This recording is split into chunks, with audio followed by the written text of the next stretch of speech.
बिहार का ये स्वभाव है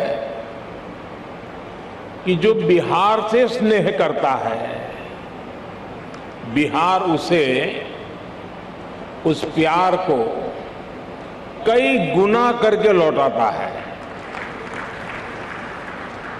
आज मुझे बिहार विधानसभा परिसर में आने वाले देश के पहले प्रधानमंत्री होने का सौभाग्य भी मिला है। मैं इस स्नेह के लिए बिहार के जन जन को हृदय से नमन करता हूं। मुख्यमंत्री जी का, स्पीकर महोदय का भी हृदय से बहुत बहुत आभार व्यक्त करता हूं। साथियों, मुझे कुछ देर पहले शताब्दी स्मृति स्तंभ के लोकार्पण का अवसर भी मिला। ये स्तंभ बिहार के गौरवशाली अतीत का प्रतीक तो बनेगा ही, साथ ही ये बिहार की कोटि कोटि आकांक्षाओं को भी प्रेरणा देगा। अब से कुछ देर पहले बिहार विधानसभा म्यूजियम और विधानसभा गेस्ट हाउस का शिलान्यास भी हुआ है। मैं इन विकास कार्यों के लिए नीतीश कुमार जी और विजय सिन्हा जी को हृदय से बधाई देता हूं।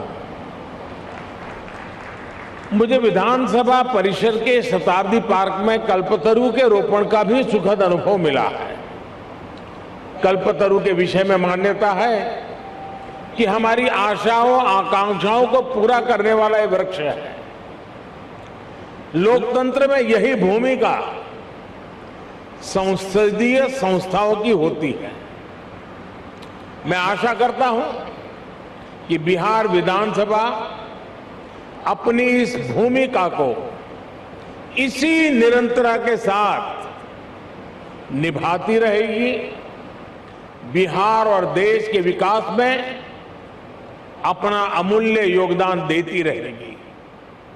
साथियों, बिहार विधानसभा का अपना एक इतिहास रहा है और यहां विधानसभा भवन में एक से एक बड़े और साहसिक निर्णय लिए गए हैं।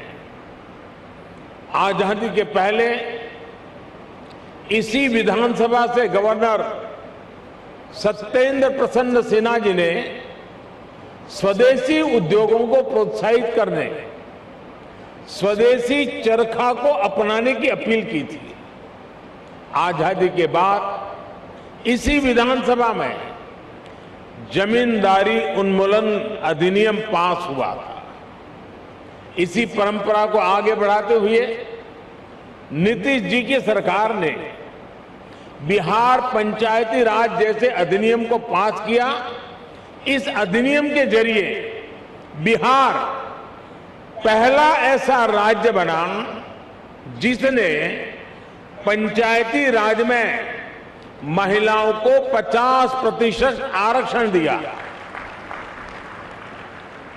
लोकतंत्र से लेकर समाज जीवन तक समान भागीदारी और समान अधिकार के लिए कैसे काम किया जा सकता है, ये विधानसभा इसका उदाहरण है।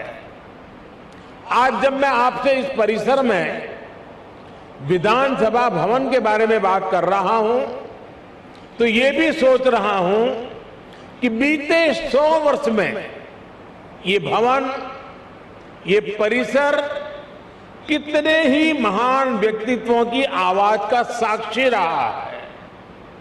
मैं नाम अगर लेने जाऊंगा तो शायद समय कम पड़ जाएगा, लेकिन इस इमारत ने इतिहास के रचयिताओं को भी देखा है और खुद भी इतिहास का निर्माण किया है। कहते हैं वाणी की ऊर्जा कभी भी समाप्त नहीं होती। इस ऐतिहासिक भवन में कही गई बातें, बिहार के उत्थान से जुड़े संकल्प एक ऊर्जा बनकर आज भी उपस्थिति है। आज भी वो वाणी, वो शब्द गूंज रहे हैं। साथियों, बिहार विधानसभा भवन का ये शताब्दी उत्सव एक ऐसे समय में हो रहा है जब देश अपनी आजादी का अमृत महोत्सव मना रहा है। विधानसभा भवन के 100 साल और देश की आजादी के 75 साल, ये केवल समय का संयोग नहीं है, इस संयोग का साझा अतीत भी है और सार्थक संदेश भी है। एक और, बिहार में चंपारण सत्याग्रह जैसे आंदोलन हुए तो वहीं इस धरती ने भारत को लोकतंत्र के संस्कार और आदर्श पर चलने का रास्ता भी दिखाया। दशकों से हम ये बताने की कोशिश होती रही है कि भारत को लोकतंत्र विदेशी हुकूमत और विदेशी सोच के कारण मिला है। और हमारे लोग भी कभी कभी ये बातें बोलते हैं, लेकिन कोई भी व्यक्ति जब ये कहता है तो वो बिहार के इतिहास और बिहार की विरासत पर पर्दा डालने की कोशिश करता है। जब दुनिया के बड़े भूभाग सभ्यता और संस्कृति की ओर अपना पहला कदम बढ़ा रहे थे, तब वैशाली में परिष्कृत लोकतंत्र का संचालन हो रहा था। जब दुनिया के अन्य क्षेत्रों में जनतांत्रिक अधिकारों की समझ विकसित होनी शुरू हुई थी, तब लिच्छवी और वज्जी संघ जैसे गणराज्य अपने शिखर पर थे। साथियों, भारत में लोकतंत्र की अवधारणा उतनी ही प्राचीन है जितना प्राचीन ये राष्ट्र है, जितनी प्राचीन हमारी संस्कृति है। हजारों वर्ष पूर्व हमारे वेदों में कहा गया है, त्वाम विशो वृणताम, त्वाम विशो वृणताम राज्याय त्वाम मिमाहा प्रदिशः पंचदेवी। अर्थात राजा को सभी प्रजा मिलकर स्वयं चुने और विद्वानों की समितियां उसका निर्वाचन करें। ये वेद में कहा गया है, हजारों साल पूरे ग्रंथ में कहा गया है। आज भी हमारे संविधान में सांसदों, विधायकों का चयन, मुख्यमंत्री, प्रधानमंत्री, राष्ट्रपति का चयन इसी लोकतांत्रिक मूल्य पर टिका हुआ है। रूप में हमारे यहां लोकतंत्र इसलिए हजारों वर्षों से जीवित है क्योंकि भारत लोकतंत्र को समता और समानता का माध्यम मानता है। भारत सह अस्तित्व और सौहार्द के विचार में भरोसा करता है। हम सब में भरोसा करते हैं, सहकार में भरोसा करते हैं, सामंजस्य में भरोसा करते हैं और समाज की संगठित शक्ति में भरोसा करते हैं। इसलिए हमारे वेदों ने हमें यह भी मंत्र दिया है, संगच्छध्वम संवदध्वम संवो मनासि जानता। अर्थात हम मिलकर चले, मिलकर बोले, वो एक दूसरे के मनों को, एक दूसरे के विचारों को जाने और समझे। इसी वेद मंत्र में आगे कहा गया है, समानो मंत्र समिति समानी समानम मनः सहचित्तमेशम। अर्थात हम मिलकर समान विचार करें, हमारी समितियां, हमारी सभाएं और सदन कल्याण भाव के लिए समान विचार वाले हो और हमारे हृदय भी समान हो। हृदय से लोकतंत्र को स्वीकार करने की ऐसी विराट भावना एक राष्ट्र के रूप में भारत ही प्रस्तुत कर रहा है। इसलिए मैं जब भी दुनिया में अलग अलग जब देशों में जाता हूं, बड़े वैश्विक मंचों पर मौजूद होता हूं, तो मैं बहुत गर्व से कहता हूं, क्योंकि हमारे कान में किसी न किसी कारण से एक शब्द भर दिया गया है।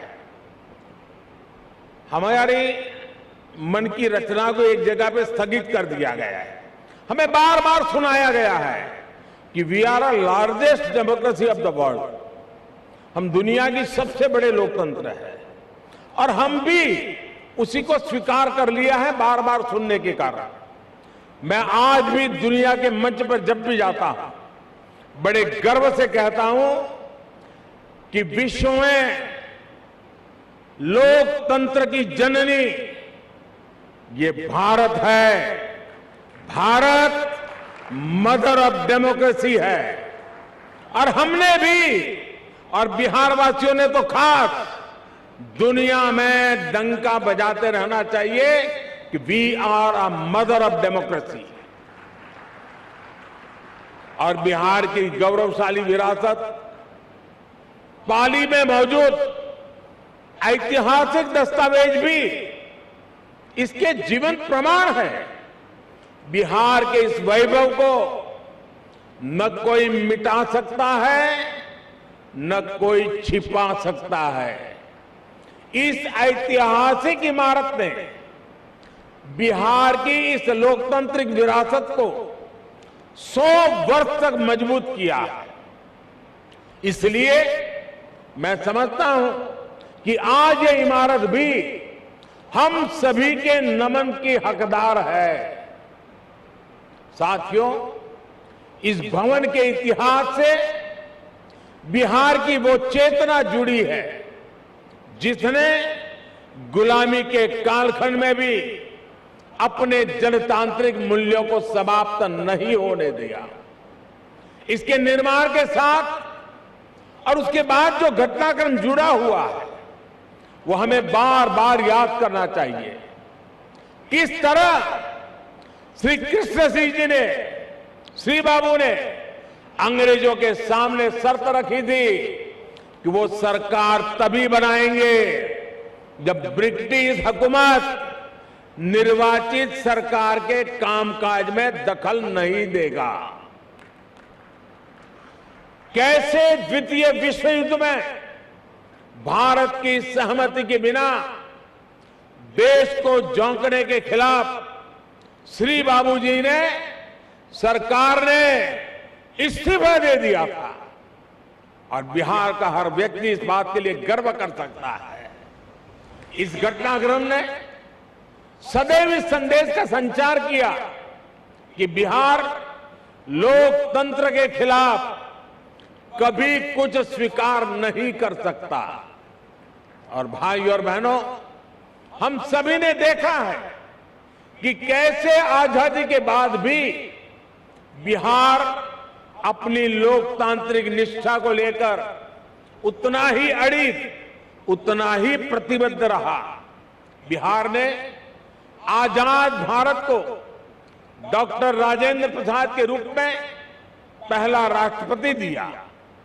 लोकनायक जयप्रकाश, कर्पूरी ठाकुर, बाबू जगजीवन राम, अनेक भी जैसे नेतृत्व इस धरती पर हुए।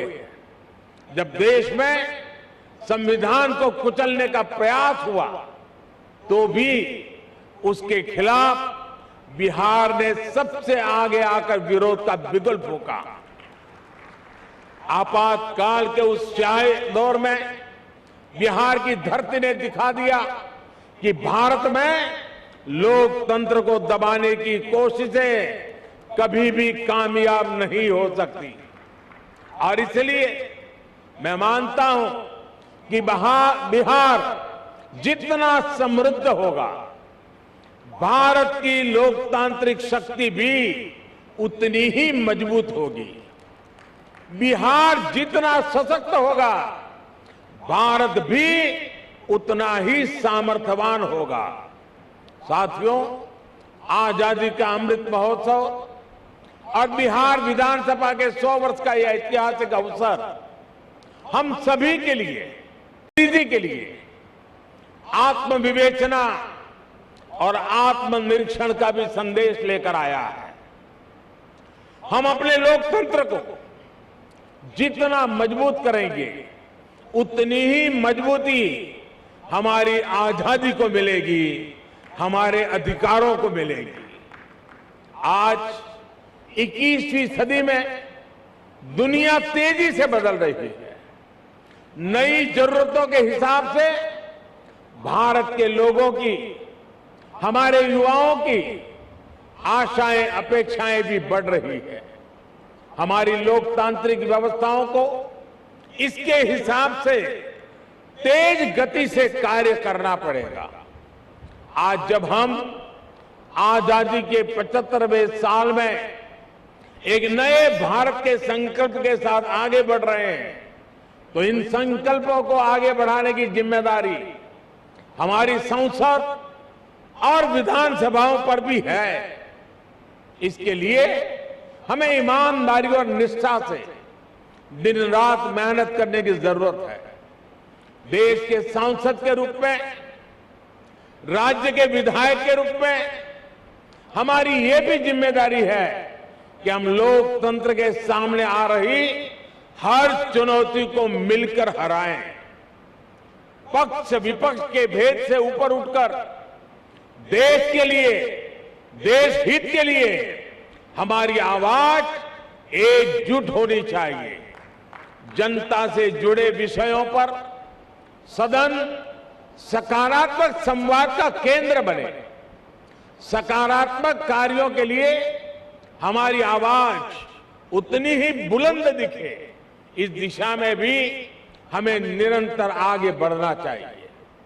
हमारे आचरण से ही हमारे देश की लोकतांत्रिक परिपक्वता प्रदर्शित होती है। और इसलिए दुनिया के सबसे बड़े लोकतंत्र के साथ साथ हमें दुनिया के सबसे परिपक्व लोकतंत्र के रूप में भी खुद को आगे बढ़ाना है। साथियों, मुझे खुशी है कि आज देश इस दिशा में सकारात्मक बदलाव देख रहा है। मैं अगर संसद की बात करूं तो पिछले कुछ वर्षों में संसद में सांसदों की उपस्थिति और संसद की प्रोडक्टिविटी में रिकॉर्ड वृद्धि हुई है। और अभी विजय जी ने भी विधानसभा का ब्यौरा दिया। सकारात्मकता, गतिशीलता, व्यापक रूप से विषयों की चर्चा, निर्णय, उसका पूरा ब्यौरा दिया। साथियों, वैसे संसद में भी पिछले बजट सत्र में भी लोकसभा की प्रोडक्टिविटी 129% थी, 129% थी। राज्यसभा में भी 99% प्रोडक्टिविटी दर्ज की गई। यानी देश लगातार नए संकल्पों पर काम कर रहा है, लोकतांत्रिक विमर्श को आगे बढ़ा रहा है। और हम सभी जानते हैं कि जब लोग ये देखते हैं कि उन्होंने जिन्हें चुनकर भेजा है वो मेहनत कर रहा है, सदन में उनकी बात गंभीरता से रख रहा है, तो उनका भी लोकतंत्र पर विश्वास और बढ़ता है। ये विश्वास बढ़ाना भी हम सबकी जिम्मेदारी है। साथियों, समय के साथ हमें नए विचारों की जरूरत होती है, नई सोच की जरूरत होती है।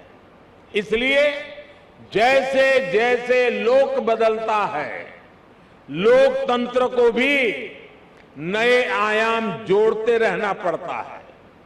इन बदलावों के लिए हमें केवल नई नीतियों की जरूरत नहीं पड़ती, बल्कि पुरानी नीतियां और पुराने कानूनों को भी समय के अनुसार बदलना पड़ता है। बीते वर्षों में संसद ने ऐसे करीब 1500 कानूनों को खत्म किया है। इन कानूनों से सामान्य मानवी को जो दिक्कतें होती थी, देश की प्रगति में जो रुकावटें होती थी, उनका समाधान हुआ और एक नया विश्वास भी पैदा हुआ। राज्य स्तर पर भी ऐसे कई पुराने कानून हैं जो वर्षों से चले आ रहे हैं। हमें मिलकर इस और भी ध्यान देने की जरूरत है। साथियों, दुनिया के लिए 21वीं सदी भारत की सदी है। हम लगातार ये सुनते आए हैं, कई लोगों के मुंह से सुनते हैं, दुनिया के लोग बताते रहते हैं।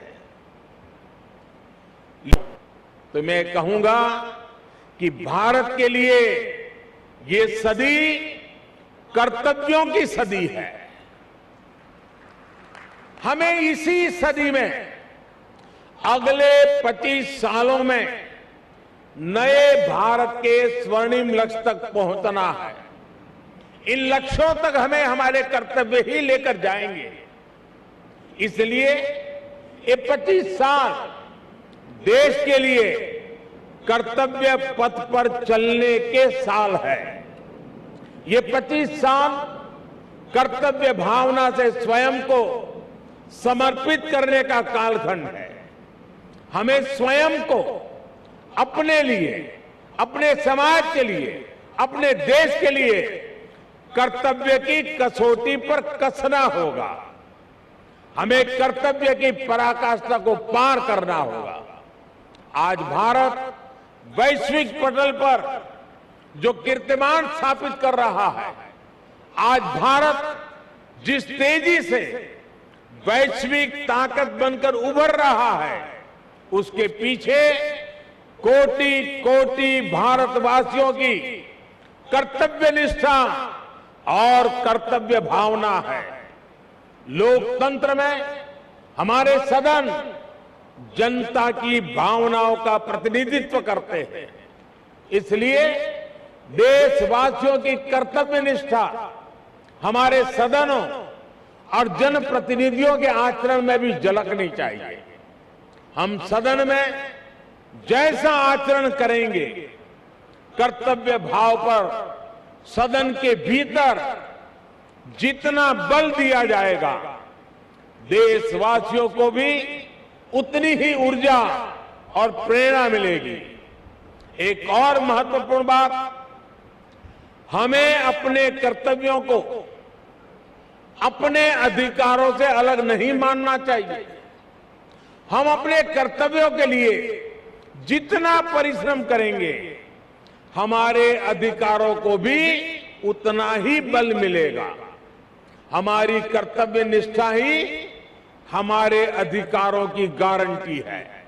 इसलिए हम सभी जनप्रतिनिधियों को कर्तव्य पालन का भी संकल्प दोहराना है।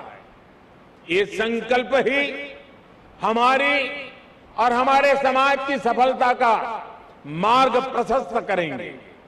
आज जब हम देश के अमृत संकल्पों को लेकर आगे बढ़ रहे हैं, तो हमें अपने कर्तव्य में, अपने श्रम में, अपने परिश्रम में कोई कमी नहीं छोड़नी है। एक राष्ट्र के रूप में हमारी एकता हमारी प्राथमिकता होनी चाहिए। गरीब से गरीब व्यक्ति का भी जीवन आसान बने। दलित, पीड़ित, शोषित, वंचित, आदिवासी, हर किसी को हर जरूरी सुविधा मिले, ये हम सभी का संकल्प होना चाहिए।